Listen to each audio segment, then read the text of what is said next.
মাননীয় মুখ্যমন্ত্রী জবাব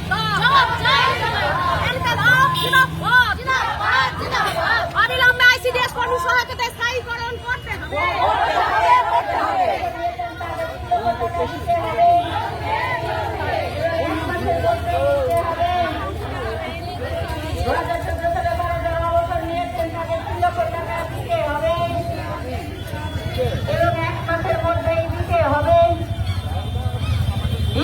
এবং জ্বালানি বিল বৃদ্ধি করতে হবে এবং প্রত্যেক মাসে দিতে হবে। এই দাবিতে আইসিডিএস কর্মী লড়ছে। ইনকলাব জিন্দাবাদ, সিআইটি জিন্দাবাদ।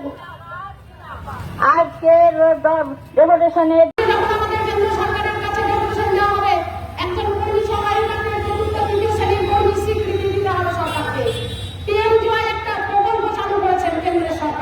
সবাইকে নাকি বিমা করতে হবে, হঠাৎ করে বলতে হচ্ছে। আজকে বলে কালকে তার বিরোধী দল এরকম একটা পরিস্থিতি হতে দাঁড়িয়েছে। আমরা দ্বিতীয় সাহেবকে বলেছি সেটা নাকি 2 লক্ষ টাকা তারা পাবে যদি আমরা মারা যাই পাবি, সেটা আমাদের করার জন্য বলা হয়েছে। কিছু সংখ্যক সিটি দিয়ে সুপারভাইজার সবাইকে বলবো না, যারা মেয়েদের প্রতি যে ধরনের খারাপ ব্যবহার আমরা বলেছি কাজটা কিন্তু ফিরে আমরা করি, তা তাদের খারাপ ব্যবহার আমরা কিন্তু মেনে নেব না। দ্বিতীয় সাহেব কেন বলেছেন প্রত্যেকের ফোন নাম্বার আমাকে দিয়ে যাবেন। কিন্তু গভর্নমেন্ট 4 বছর আগে 268 টাকা মিনিমাম ওয়েজ বিলিতে 1000 কোটি ঘোষণা করেছে। তারপর ওয়েজ রিভিউ হয়নি, আর 268 টাকা কোনো দিনই শ্রমিক পায় না। তার জন্য প্রশাসন আছে, তার জন্য পদ আছে, এখানে বিএমসি আছে, মহকুমা এএমসি আছে, গভর্নমেন্ট মিনিমাম ওয়েজ ইন্সপেক্টর আছে। সব মালিকের দালালি করে। আমরা কয়েক দফায় বিএমসির কাছে এসেছি, ভালো ভালো কথা বলছেন, হ্যাঁ রাখছি বসবো, মালিকদের নাম দেন। মালিকের নাম দেওয়ার পর মালিকদের ঠান্ডা করে বসিয়ে রেখে মালিকদের সঙ্গে বোঝাপড়া করে আমাদের আর গুরুত্ব দেওয়া হয়নি। শ্রমিকদের কথা ভাবা হয়নি। এই হচ্ছে টিএমসি। একই অবস্থায় এএমসি দপ্তর তৎকালীন রাহুল খান আমাদের এমপি ব্যক্তিগত উদ্যোগ নিয়েছিলেন, সঙ্গে বামপন সরকার ছিল। ধুলিয়ানে তারাপুর হসপিটাল বিনি শ্রমিকদের বিশাল হসপিটাল, যারা দেখেছেন যে বিশাল জমি নিয়ে তার হাসপাতাল বিনি শ্রমিকদের চিকিৎসার জন্য, সেই হাসপাতাল জীর্ণ দশায় পরিণত হয়ে গেল। আজকে বলছে ইএসআই কে নিয়ে দেওয়া হচ্ছে। ইএসআই সুযোগ পাবে কারা? যারা ইএসআই অন্তর্ভুক্ত। বিনি শ্রমিকরা ইএসআই অন্তর্ভুক্ত নয়, তাহলে বিনি শ্রমিকদের চিকিৎসা হবে না, অন্য কর্মচারীদের চিকিৎসা হবে, কিন্তু বিনি শ্রমিকের হবে না। যাদের জন্য হাসপাতাল তারা আজকে চিকিৎসা পাবে না। আমরা দাবি করেছি যে সমস্ত বিনি শ্রমিককে ইএসআই অন্তর্ভুক্ত করতে হবে।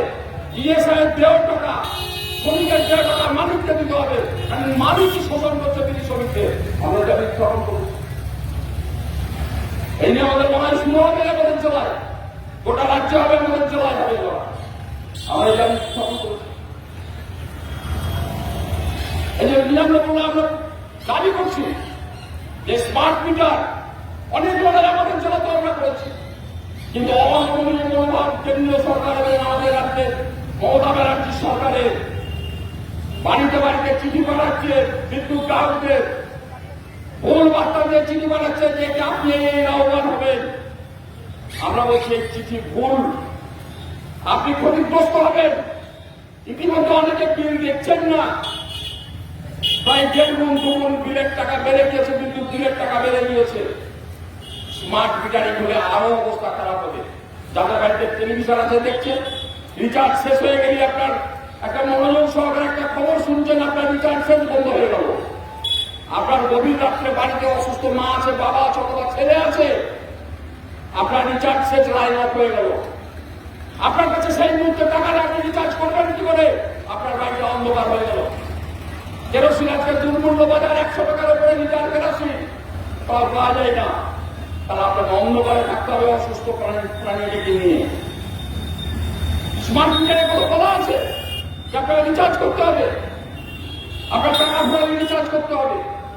গায়ের গরিব মানুষ যে কেরালায় কাজ করে, যে চেন্নাইয়ে কাজ করে, যে কলকাতায় কাজ করে, তার স্ত্রী হয়তো বিনিময়ে কোনো রকমের সংসারটা চালায়, তার কাছে না, তাহলে মিটারের টাকাটা দেবে কি করে, রিচার্জটা করবে কি করে, তাহলে অন্য করে টাকা কাটতে হবে। এইভাবে ভুল পথে ভুল বুঝিয়ে মানুষকে স্মার্ট প্রিপেড মিটার চাপিয়ে দেওয়ার চেষ্টা করছে। আমাদের গায়ে যারা আমরা বাস করি, শহরে যারা বাস করি, গরিব মানুষ, তারা যদি কথা না বুঝি, তাদের মিষ্টি কথাই যদি ভুলে যায়, যেভাবে নির্বাচনে ভুলে গেলেন সেই মতো যদি ভুলে যান, তাহলে সর্বনাশ আগামী দিনে আমাদের সবার দুয়ারে কড়া ঠোকা মারছে সর্বনাশ। সেই কারণে আমরা গোটা দেশ জুড়ে স্মার্ট মিটারের বিরুদ্ধে লড়াই করতে চাই। আমরা সরকারকে হুঁশিয়ারি দিতে চাই, এই অবিলম্বে স্মার্ট মিটার প্রিপেড মিটার লাগা বন্ধ করো। গরিব মানুষরা চালাতে পারবে না, আমরা দাবি করছি। আমরা দাবি করেছি এই যে স্কিম ওয়ার্কার, এই যে একজন আশা কর্মী নিয়োগের সময় কথা ছিল কি গায়ে গায়ে তারা স্বাস্থ্য পরিষেবাটা দেখবে,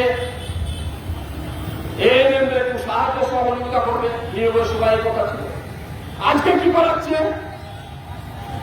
বাচ্চা হওয়া থেকে মরা দেখভাল করার দায়িত্ব আশা, ভোটার লিস্ট সংশোধন দেখবে আশা, কে কোন বিভক্তা কি পেল কি না পেল বেনিফিশিয়ারি ইনকোয়ারি করবে কে আশা কর্মীরা। সমস্ত ক্ষেত্রে এরকম আশা কর্মীদের যুক্ত করে দেওয়া হয়েছে, কিন্তু বেতন না, বেতনের কথা বলা যাবে না। আজকে আইসিডিএস কর্মীদের দায়িত্ব হচ্ছে শিশু এবং মায়ের পুষ্টি রক্ষা করা।